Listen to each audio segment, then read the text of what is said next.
assalaamu calaykum waraxmatullaahi wabarakaatu meel walba aad joogtaan wakhtiyadeenna ilaahay ha idinkaga dhigo dhammaanteen ha nooga dhigo farxad iyo bashbash qisaan rabaa inaan idiin soo gudbiyo maantay oo ujeeddadeedu tahay hal kelmo oo dhammaanteen aan wada naqaanno inaan isku xasuusinno qisadu waxaa weeye nin hanti leh oo qani ah oo taajir ah oo xoolo badan u saaxiiba oo magaalada ku noolaa ka mida dadkii ugu xoolaha badnaa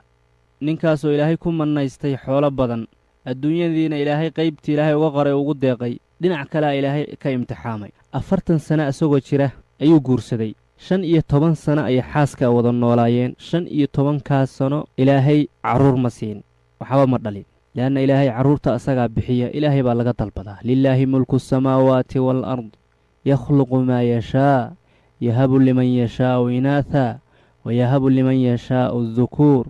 aw yusawijuhum dukraanan wa inaatha wayajcalu man yashaa'u caqiima ilaahay qofna asaga gabdho siiya ama qof wiilal siiya ama intaba iskugu dara qofku doonana ka dhiga mandhalays laakiin ujeeddada waxaa la rabaa in lagugu baraarujiyo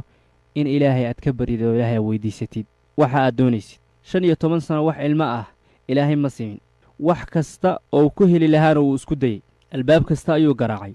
dakhaatiirtii caalamka ayuu la hadlay oo u tegey isbitaalladii dunidao dhan ayuu tegey isagoo doonaya intuusan dhiban ka hor inuu maqlo ilmo ku haya aabbahayow aabbe wax badan buu isku dayey xoolo badan baa ka baxay si uu carruur u helo hase yeeshee waxba kuma guulaysan marka wuxuu yidhi aniga iyo xaaskayga ayaa qol iskaga noolayn maalin maalmaha ka mid ah anoo iibinaya oo gadaya qayb ka mida dhulkayga leanna nin xoolo badan buu aho dhul badan leh oo waxyaalo badan oo ganacsiga noocyadiisa kala duwan leh oo ilaahay ugu deeqay oo nin kaloo ganacsataa aan ka iibinayo buu yidhi dhul annagoo heshiiskii rabna inaan kala saxiixanno is ag fadhina aniga ninkii saaxiibkay ahaa ayaa waxaa noo soo galay wiil yara oo ninkaas saaxiibkay ah ee waxaan ka iibinayo u dhalay ninkaas wuxuu ka mid yahay ganacsatada magaalada ninkii meesha fadhiyey markuu arkay wiilkiisa ama ilmihiisiioo soo socda wuu farxay ilmuhuna wuxuu ku hayaa aabbe dhabtu saaray madaxuu salaaxay wuuna dhunkaday isagoo faraxsan wiilkiisa yaraayuu la kaftamoo la ciyaaray dhabta saaray kadibna dhulku dhigay kadibna anuu isoo fiiriya anoo murugaysan oo dhahaya sidaasoo kale ilaahuw ilma ii sii saasoo kale anuu faraxsanaadee ninkaasi hal eray ayuu i yidhi eraygaasoo qalbigayga ku noqday sidii gugaca oo kale eraygaasoo ii sababay inaan hilmaamo wax kastoo xoolahaygii ahaa maalkaygii ganacsigaygii aan hilmaamo heshiiskii aan meesha ku saxiixaynay aan hilmaamo aan noqdo qof murugaysan oo qacmaha madaxa ku haysta eray buu igu yidhi eraygaasoo ah baro isaga kaa ajiibaye kanoo kalena ku siinaye eraygaasoo maskaxdaydii beddelay wax kastoo adduunyadaan ku dhex jirana i hilmaansiiyey nus saac ayaan waxaa noqday qof wareersan oo aan garanayn meeshuu u socdo wuxuu yidhi saacaddu markay maraysay 11 oo habeennimo la joogo ayaan soo toosay buu yidhi wax nus saac ku dhow ayaan soo jeedo oo iska fadhiyey buu yidhi anoo cidla dareemaya hashe yeeshee ganacsigayga dhinac kasta ayuu uga jiraa dhinaca bidaxa waxaa iga jira waa qubuur dhinaca midigta waxaa iga jira waa xoolahaygii ganacsigaygii ilintuu buu yidhi ishaydu joojin mayso gogashiiba igu qoys sabada ayaan fiirinayaa waa murugaysanahay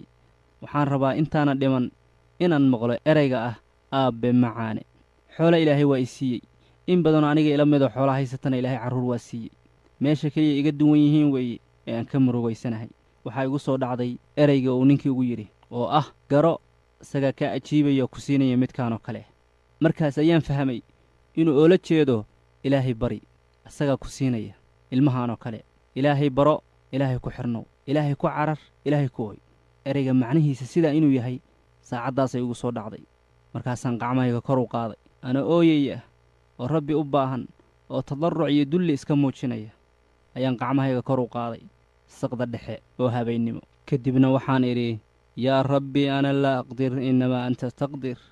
yaa rabbi ana uriidu waladan wa bint ilaahow anigu waxba ma awoodo saacaddan murugo lama soo jeedi lahayn haddaan awood leeyahay waxba ma awoodo ilaahayow adiga waya waxaa awoodda dhammaystiran iska leh rabbigayow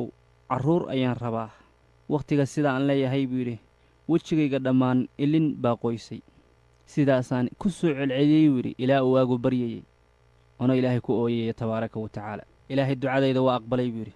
muddadaas 9 bilood kadib ilaahay bishaaruu ii soo diray ilaahay wuxuu igu irsaaqay buu yidhi wiil iyo gabar mataana ah islaanteedii way uuraysatay muddadaa kadib bishaaradii ii imaatay waxay ahayd wiil iyo gabar caafimaad qabaa kuu dhashay, xaaskaadina way caafimaad qabtaa. waxaan ogaaday buu yidhi yaa rabbi inay ahayd midda jebisay albaabka iga xirnaa. yaa rabbi hadday ka timaaddo qalbi run sheegaya, ilaahay albaaba kasta qofkaas iyo qalbigaas waa u jebinayaa oo waa u furayaa. wax kasta haddaad doonaysid waxaad tidhaahdaa yaa rabbi, ilaahay waa kuu furayaa albaabada dhammaan. yaa rabbi dheh. haddaad doonaysid carruur, yaa rabbi.